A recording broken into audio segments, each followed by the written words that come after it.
서울, 수원, 인천, 의정부 이렇게 서울 및 수도권을 담당하는 법원 중에서 의정부 부분의 회생이 제일 까다롭다고 알려져 있는데 실제로 수치도 의정부가 이 넷 중에서 가장 낮았습니다.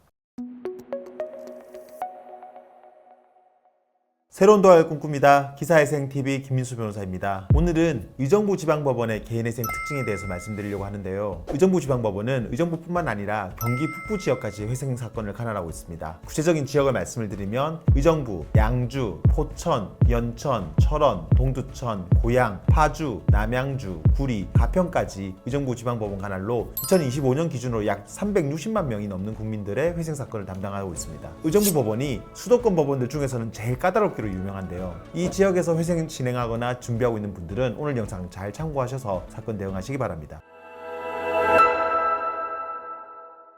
의정부 지방법원의 최근 3개년간 개인회생 개시율과 최종 인가율을 살펴보면요. 2022년에는 개시율이 83.5%로 전국 9위였다가 23년에는 86.1%로 7위, 24년에는 79.6%로 전국 11위였습니다. 최종 인가율의 경우는 2022년에는 76.2%로 전국 6위였는데 23년에는 74.2%로 9위, 24년에는 66.4%로 전국 11위였어요. 의정부의 경우에는 24년도에 유의미하게 개시율과 인가율이 많이 떨어졌는데요. 앞에서 말씀드린 것처럼 서울, 수원, 인천, 의정부 이렇게 서울 및 수도권을 담당하는 법원 중에서 의정부 부분의 회생이 제일 까다롭다고 알려져 있는데 실제로 수치도 의정부가 이 넷 중에서 가장 낮았습니다. 구체적인 실무 특징들을 살펴보면요. 금지명령의 경우는 그래도 상당히 잘 나오는 편이에요. 저희 법무법인에서 최근 2, 3년간 처리한 사건들 중에서 96% 가까이 금지명령이 나왔습니다. 의정부의 경우도 재신청이 아니면 거의 금지명령은 일주일 내로 다 나온다고 보면 돼요. 추가 생계비 같은 경우도 증빙 자료만 제대로 있으면 추가 주거비나 교육비, 의료비 같은 게 다 인정이 됩니다. 배우자나 부모님이 부양가족으로 인정되는지 여부는요. 단순히 배우자나 부모님이 무직이라고 인정되지는 않고요. 배우자의 경우는 임신 중이라든지 아니면 몸이 아파가지고 일을 못한다는 사정이 있어야 보통 가능하고 부모님 같은 경우도 부모님 재산이나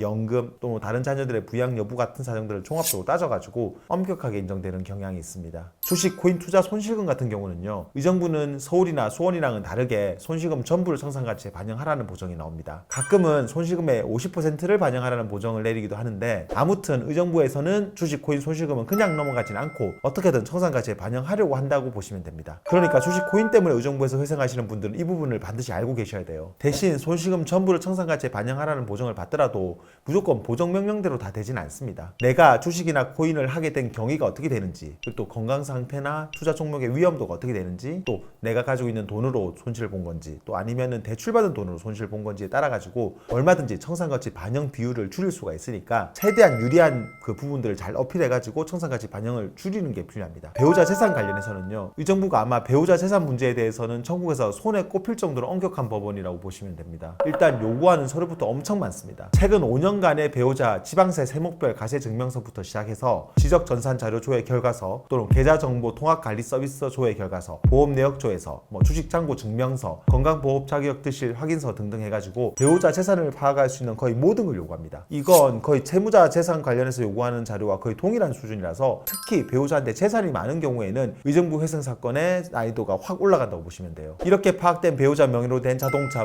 부동산, 예금, 주식 같은 재산에 대해서는 특별한 사정이 없는 한 재산의 2분의 1을 채무자 재산 목록에 반영하라고 하는데요. 이게 내 재산으로 반영된다는 거는 청산가치 보장의 원칙에 따라서 변제금이 올라갈 수 있다는 의미입니다. 서울이나 수원, 인천과 달리 의정부에서는 회생 신청할 때 이 부분을 줄이기가 쉽진 않아요. 그래도 배우자 재산이 실제로 배우자가 대부분 벌어서 만든 거라면 내 기여도가 적다는 점을 최대한 어필해가지고 내 재산으로 반영되는 비율을 줄이는 노력을 해야 됩니다. 그렇지 않으면 배우자 재산 때문에 내 소득으로는 감당이 안 되는 변제금이 나올 수도 있어요.